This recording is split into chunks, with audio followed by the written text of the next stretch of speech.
Two of the hottest rappers coming out of Atlanta are now in big legal trouble. The NYPD made several arrests, and top drill rapper Dougie B was among them. YNW Melly, whose real name is Jamel Demons, also faces murder charges. Today, Lil Durk appeared in court where a judge ruled there was enough evidence for him to go to trial. These drill rap videos are causing young people to lose their lives. Teenage rapper Tay-K will not be able to run from a now 55-year prison sentence. YSL record label is a criminal street gang that has committed murder, assault, and threats of violence. Banks released a single, Turn Myself In, the day he turned himself in. It's gotten almost 7 million views. The prosecutor charging this wasn't just a robbery and shooting, but gang activity.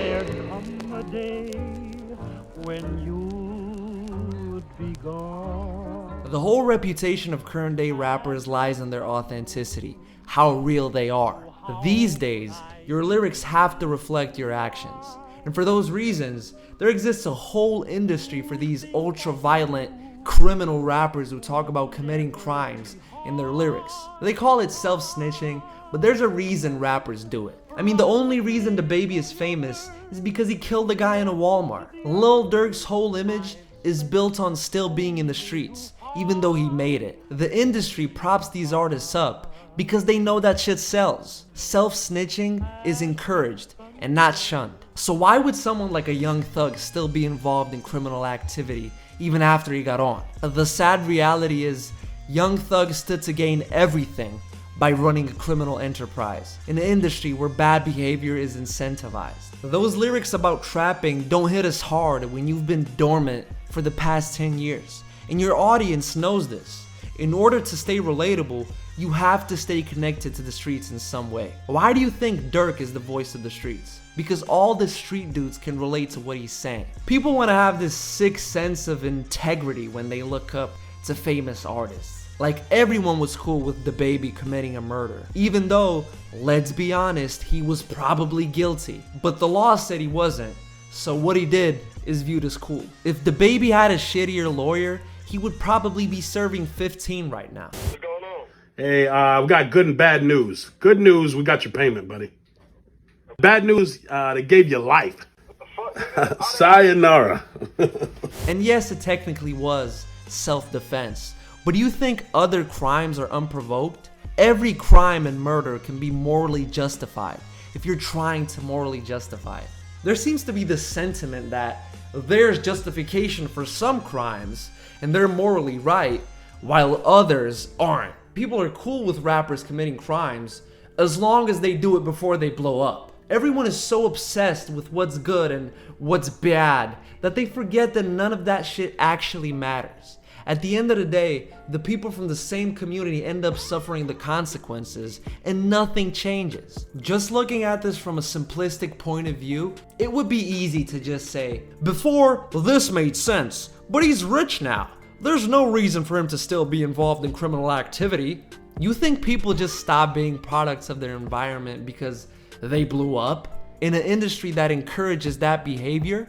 No sir. You think it's simple to change your whole way of life after living it for 20 plus years, blowing up rapping about it while surrounded with people still in it. Especially considering Young Thug probably isn't doing this because he's so greedy, he just has to have it all. If that was the case, rap money would suffice. But he has countless siblings and friends who came up with him out of poverty and are counting on him for financial support. You probably couldn't even imagine how many people Thug was putting on through YSL. So for those looking for moral justification, here you go. I was honestly taken back when I saw the reactions to my free YSL post. And I don't even have a problem with someone disagreeing with my sentiment. I have a problem with people celebrating that behavior, even glorifying it, singing along, everything is swell, until that artist gets locked up for those same crimes.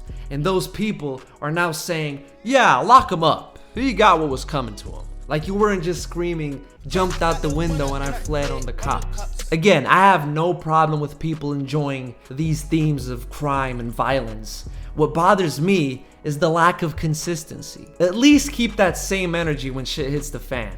or don't even have it to start with. I always viewed free rapper as a way to extend support to an artist who's going through tough times with the judicial system, and not a formal demand to absolve the guilty of all their crimes.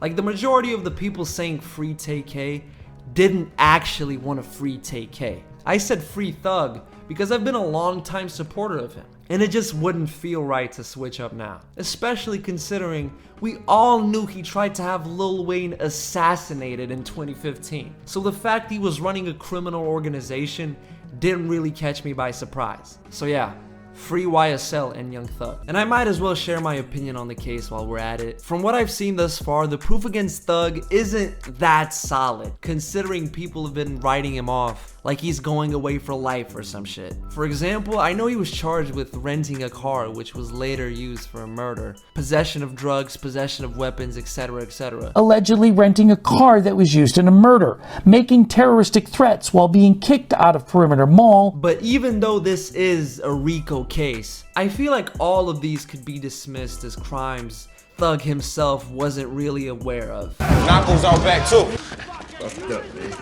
Hey, y'all ask me, y'all ugly ass niggas shouldn't be in here fucking around with all these guns and shit, you know what I'm talking about? But hey, looking at the indictment, they may have him on wiretap. And if that's the case, look, I'm the biggest Young Thug fan there is, but it may be a wrap. But didn't the same shit happen to Bobby Shmurda in GS9? If he gets a couple of years, he can come out of this unscathed. Drop a couple of your 10 million unreleased tracks while you're inside, like Gucci Mane did. Theoretically, he could come out of this situation better than ever. Let's just hope he doesn't come out sounding ass like Bobby did. I had the drum with the K and it's fully loaded, nigga playing this bitch.